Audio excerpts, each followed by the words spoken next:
Hello everyone, मैं आपको एक सिंपल बट काल्पनिक सवाल पूछती हूँ।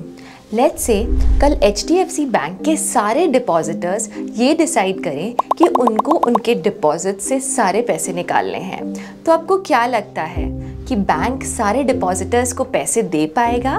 तो इसका जवाब है नहीं, क्योंकि सारे बैंक्स डिपॉजिटर्स के पैसे अपने पास नहीं रखता। बैंक्स अपने पैसे लोन के रूप में लोगों में बांटता है ताकि वो ब्याज से पैसे कमा पाए। बैंक ने अपने डिपॉजिट में से कितने पैसे लोन पे दिए हैं ये समझने के लिए एक रेशो है जिसे कहते हैं लोन टू डिपॉजिट रेशो। तो आइए आज की वीडियो में जानते हैं लोन्स टू डिपॉजिट रेशो के बारे में। लोन्स टू डिपॉजिट रेशो एक सिंपल पर बहुत महत्वपूर्ण टूल है जो ये समझने में मदद करता है कि बैंक के जमा धन का कितना हिस्सा उधार देने के लिए उपयोग हो रहा है। इसका फॉर्मूला एकदम आसान है, total loans divided by total deposits multiplied by 100। आइए इसे एक भारतीय बैंक के उदाहरण से समझते हैं।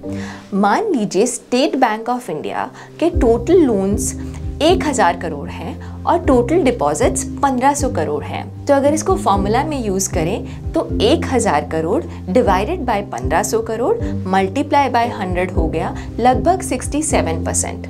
इसका मतलब है कि SBI अपने 100 रुपये डिपॉजिट्स में से 67 रुपीज़ लोन्स यानी उधार देने के लिए उपयोग कर रहा है। अब ये रेशो महत्वपूर्ण क्यों है?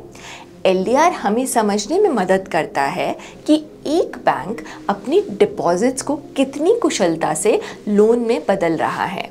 हाई LDR का मतलब है कि बैंक अपने जमा राशि का बड़ा हिस्सा उधार दे रहा है, जो प्रॉफिटेबिलिटी के लिए अच्छा हो सकता है, लेकिन अगर बहुत अधिक हो जाए तो रिस्क से भरपूर हो सकता है। कम LDR यह दर्शाता है कि बैंक सतर्क है और अधिक पैसे आरक्षित में रख रहा है, जो सुरक्षित तो हो सकता है, लेकिन इसका मतलब ये है कि प्रॉफिटेबिलिटी भी कम हो सकती है। अब आप देख सकते हैं कि LDR को बैलेंस रखना किसी भी बैंक के लिए एक सीसॉ बैटल जैसा है। तो आप पूछोगे कि आइडियली LDR कितना होना चाहिए? तो ऐसा कोई मैजिक नंबर तो नहीं है। बैंक एक आदर्श LDR रेंज बनाए रखने का प्रयास करता है, जो आमतौर पर 75% to 90% के बीच होता है। ये संतुलन सुनिश्चित करता है कि वो अपने जमा राशि का अच्छे से उपयोग कर रहे हैं और विड्रॉल्स और अन्य ज़रूरतों को पूरा करने के लिए पर्याप्त पैसा अपने पास रख रहे हैं। आइए अब इस रेशो के बारे में कुछ इंपॉर्टेंट पॉइंट्स के बारे में जानते हैं। Point number 1, profitability indicator. जितना ज़्यादा LDR उतना ही ज़्यादा लोन्स, मतलब उतना ही ज़्यादा इंटरेस्ट इनकम।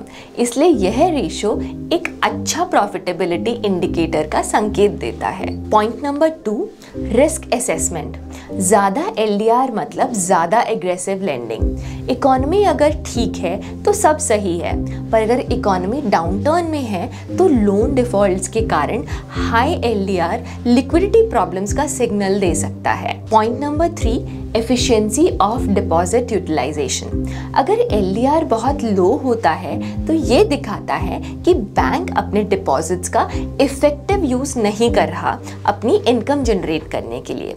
जैसे मान लीजिए अगर पंजाब नेशनल बैंक का LDR 65% है तो ये एक कंजर्वेटिव अप्रोच सजेस्ट करता है, जो शायद लो प्रॉफिटेबिलिटी का संकेत है। इन्वेस्टर्स इसे मिस्ड अपॉर्चुनिटी समझ सकते हैं, जो स्टॉक की अट्रैक्टिवनेस को पोटेंशियली इम्पैक्ट कर सकता है। Point number 4, comparative analysis. Banks के LDR कंपेयर करके इन्वेस्टर्स ये पता कर सकते हैं कि कौन सा बैंक इंडस्ट्री लीडर है और कौन सा लैग कर रहा है।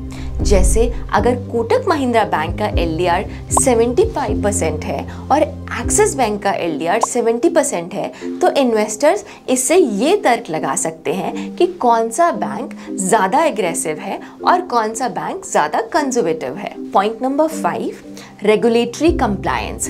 इन्वेस्टर्स को रिजर्व बैंक ऑफ इंडिया के रेगुलेटरी गाइडलाइंस को भी कंसिडर करना चाहिए। बैंक्स को बैलेंस्ड LDR मेंटेन करना ज़रूरी होता है ताकि ये रेगुलेशंस को कंप्लाई कर सकें।